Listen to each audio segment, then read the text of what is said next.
Great things also happened in Pritikin's diabetic patients. In this particular study, some of the diabetics were off all their drugs in 6 weeks, and this includes some who had been on insulin for 10 to 15 years. So if you get the patients to dramatically drop their body weight, let's say lose 30 pounds, and you switch them to better diet, Roy Taylor's shown that he got 100% of diabetics who had only had type 2 diabetes 4 years or less off all their pills.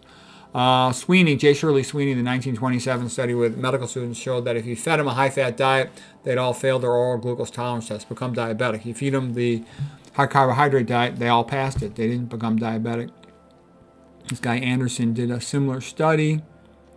You put them on a low-fat diet, and they don't get diabetic. You put them on a high-fat diet, they become diabetic, because high-fat diets cause insulin resistance, leading to diabetes. And the patients who stayed on that low-fat diet for an additional 7 weeks, they all continue to not become diabetic, to pass their oral glucose tolerance test. However, if you put them on, and these are included patients eating simple sugars like sucrose, white table sugar.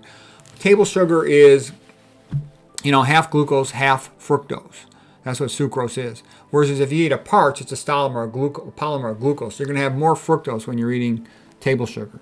Okay, and that can drive up your triglycerides. I don't add any sugar to my food, and like I said, my triglycerides were 61. And I eat a lot of rice, but it's glucose. Okay, this guy Singh had a diet of 12% fat, and he had also incredible results with his diabetics. 80% of them came off their, even though starting with 80, he started with 80 insulin-dependent diabetics, 72% were, in 5 months, came off all their medicines. Several had been but there were some patients who didn't. And I think the ones who are not, once you lose all your beta cells, the pancreatic cells that make insulin, then you're not going to be able to escape from being insulin dependent.